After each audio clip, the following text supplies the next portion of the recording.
This is my entry for the 4th Christmas Ornament Challenge hosted by Carl and Ellen from The Woodshop and As Wood Turns respectively. For this project I made one jig that I have been putting off for a while now, a bandsaw circle jig. I did not make another jig that I have been meaning to make for almost as long and that I should have made for this, something to aid me in sharpening my lathe tools. But I still managed. I got a lot of turning practice in for this, and I learned some important lessons about my ideas for lathe dust collection, but I will probably do a dedicated video about that at some point. First things first, I put the circle jig together from floorboard scraps, which I glued and brad nailed in a fitting fashion. Key feature is a dovetail sliding strip, which I cut out on the table saw. I then aligned one side of the slat's base, to which I had already fastened 2 pieces as stops to go against the table, and nailed it in place. With the sliding portion and a sticker spacer between them, I then attached the other side of the slider to it. My solution of drilling a hole into the base and using a wing nut to eventually keep the slider in place is a bit tedious, since it is hard to turn and I usually need pliers, but it works. I insert a nail through the slider as a pivot point.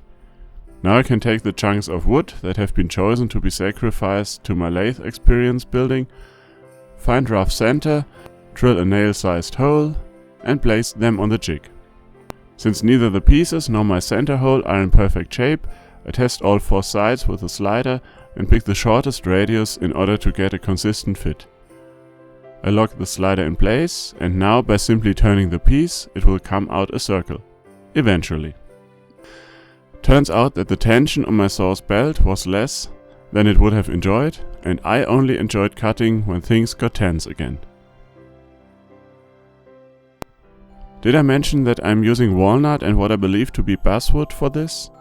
I think not, so let me say that I'm using walnut and what I believe to be basswood for this.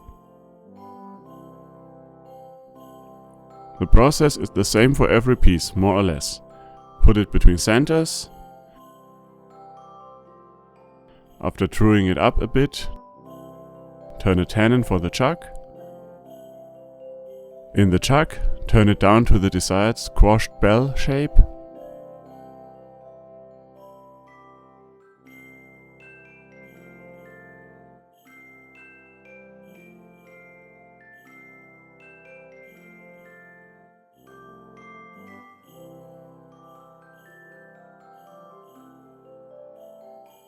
Drill a hole through it.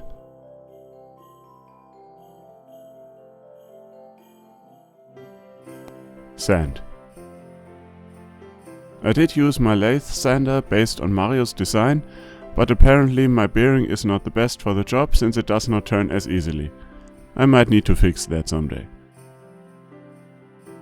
Turn it around using the screw chuck that happens to go into my, chuck.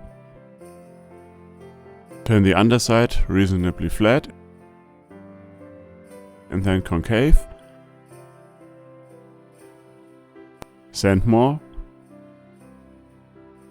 Sand again.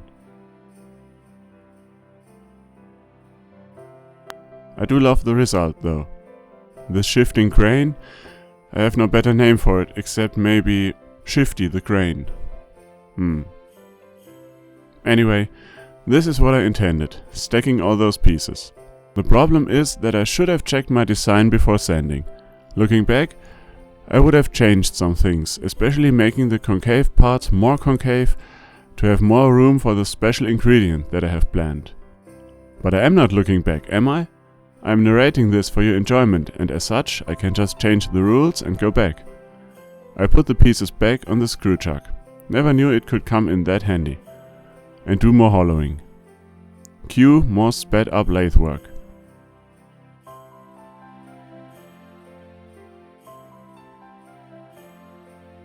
And more sanding.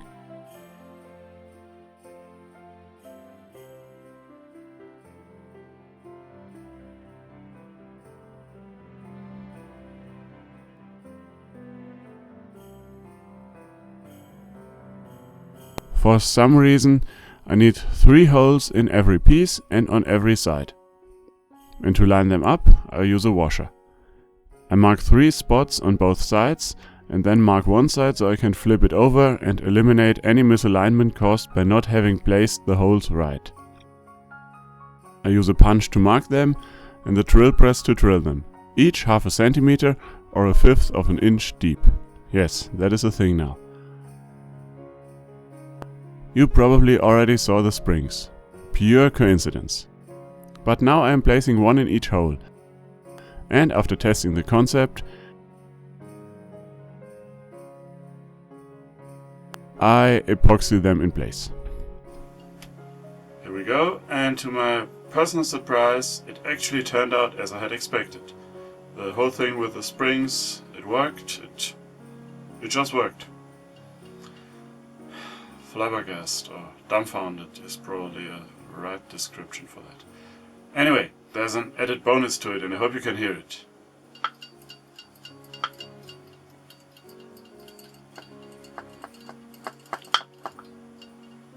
Full disclosure, I have some turning mistakes or errors in here. This side is pretty rough. I could have done better on that, and there it's got some damage, and I think I can find more. There's one that was too deep that I didn't dare to turn it down enough, and this piece, if you compare this to this, you can probably tell that I didn't finish or buff it right, but who cares? I just put it outside. They said it's going to snow. Anyway, I'd like to take the opportunity to thank Carl and Alan for hosting the 4th annual Christmas Ornament Challenge. Quite frankly, before I did this, I never thought that a screw chuck could be that useful, but it was.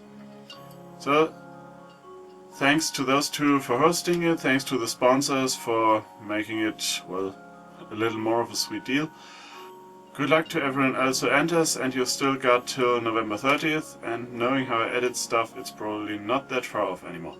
And despite the fact that the weather around here isn't up to speed yet, so there's no snow or, well, winter feelings, I still go ahead and wish everyone a Merry Christmas. Thanks for watching, and as always, remember to be inspired.